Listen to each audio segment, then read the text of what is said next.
What is going on, everyone?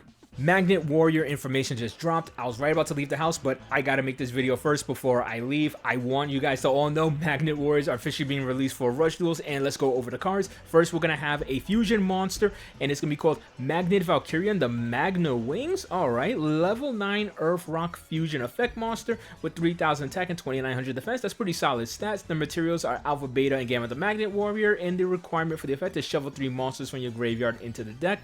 Effect: this turn, this card can't be destroyed by card effects, then you can choose and destroy one card your opponent controls.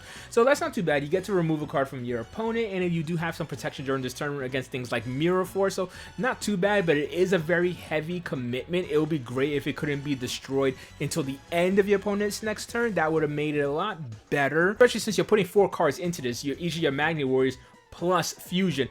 But that might not actually really be the case, because this deck's got a little bit of tricks up its sleeve we'll be going over, so it may not really be a 4-card commitment. Next, we have a card we've seen before, which is Valkyrian the Unity Warrior, or looking here, it says Magnet Valkyrian the Unity Warrior. I'm not too sure how this name is going to turn out in the official release, but it's a level 8 Earth Rock Fusion Effect Monster with 3500 attack and 3900 defense points. Must point out that it is one level lower than the previous monster with way better stats, but the other monster actually does kind of something to your opponent. While this one, it does require the same amount of fusion materials with Alpha, Beta, and Gamma, but the effect is to send it to your graveyard, so you can summon an Alpha, Beta, and Gamma from your graveyard to the field. It's essentially our Rush version of Valkyrian the Magnet Warrior, or I should say Valkyrian the Magna Warrior. I forgot it never had Magnet in its name, but you know, look at the artwork. It's exactly just Valkyrian, just with a little bit difference of stats, because in Rush Duel we don't have like 50s or 30s or any weird like things like that within the stats. We usually get clear, flat, solid numbers. So 3500 and 3900. This is exactly Valkyrian the Magna Warrior, but instead as a fusion monster, which is the way it should have been in the original game in the first place. Next, we have Alpha the Magnet Cavalry, level 7 Earth Rock Fusion Effect Monster with 1800 attack and 2100 defense points. That's pretty low stats for being a level 7 monster, but let's look at what this card can actually do. The materials is Alpha the Magnet Warrior plus any level 4 or lower rock monster. Requirement: during the main phase of this turn, you special summon this card. Is the requirement to use the actual effect, which is to choose and set one Magnet Twin Saber and or one Repulsion Force from your graveyard to your spell and trap zone. So you're giving up 2 cards plus fusion, so you can get up to 1 or 2 cards back, and you have a monster field. That's not too bad at all. Next, we have Magnet Portion the Magna Warrior, level 7 Earth Rock Effect Monster, 2500 attack, 2100 defense. Requirement: send this face-up card from your field to the graveyard. Choose and add up to 2 rock normal monsters from your graveyard to your hand. Then you can fusion summon by sending rock monsters from your hand or field to the graveyard as materials. So I think that's actually pretty cool. Next is the crazy stuff. This is the real crazy stuff. They're just normal monsters. But we have Alpha the Magnet Warrior with its original 1400 attack and 1700 defense. That's big stats for Rush Duels, but it gets even crazier because Beta has 1700 attack and 1600 defense. This is legend status for a non-legend card. That's ridiculous. Then we also have Gamma the Magnet Warrior with 1500 attack and 1800 defense. Their stat lines were not changed at all, which is absolutely ridiculous. This is legend stats right here. So I figured they would have just, you know, reduced this. Maybe make this a 1200 attack monster. Maybe, you know, we would have had Beta as the 1500 beater for rock monster, since we still don't have really much for rock monsters at all. No, they have the exact same stats in the original game. This changes a lot about the game. I wonder how future cards are going to look now when you have monsters with these kind of stats now in Rush Duel just for level 4 monsters. Next, we have Alpha the Eternal Magnet Warrior, a level 3 Earth Rock Effect Monster with 1100 attack and 700 defense. Requirement: send the top card of your deck to the graveyard. This turn, this card's name becomes Alpha the Magnet Warrior. Then you can fusion summon by sending rock monsters from your hand or field to the graveyard as material.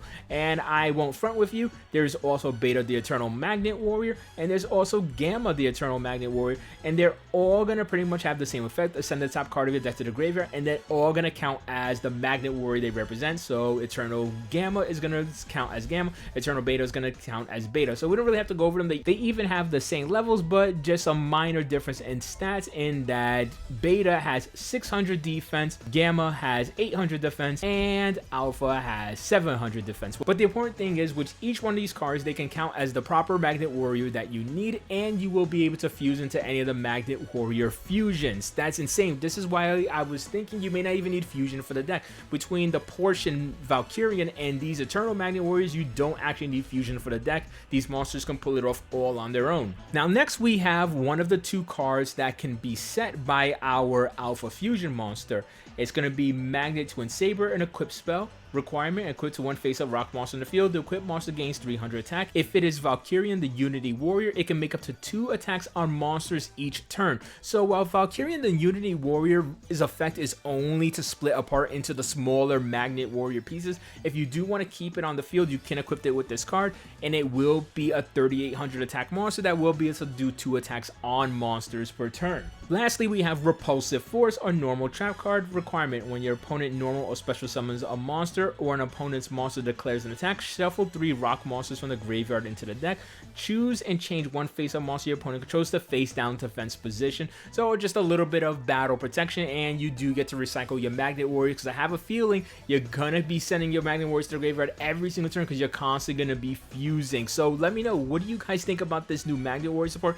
I'm just baffled that Alpha, Beta, and Gamma, the normal versions, actually keep their exact same stats. The fusion monsters are pretty much okay. Essentially what all you're really doing is you're using Unity Warrior just so it can split up into smaller pieces, because you really just want to go into Wings, because Wings is the card that's actually going to be able to do some heavier damage to your opponent by being able to destroy one of their cards and have protection. Of course, you could equip the Saber to Unity Warrior. So the strategy is basically you just want to keep splitting up into the smaller pieces and go into the proper cards that you need at the moment, and the proper cards you need on the field can actually be used to make the fusions themselves without the use of the spell card fusion. So at the moment, they look pretty promising. They got really big monsters in terms of not just the fusions, but the actual monsters that are going to be in your main deck as well. So let me know what you guys think about these cards, because I think it's absolutely nuts that the stat lines for Rush Duels is now changing due to the Magnet Warriors. That's all I got for you guys now. Peace out. Like, comment, and subscribe if you enjoyed the video, and I'll try to keep you guys up to date with some more news, but I just had to drop this as soon as possible because Magnet Warriors are coming to Rush Duels with the same exact stats, and we have some bonkers fusion monsters. This is crazy, people. That's all I got for you guys. Peace out.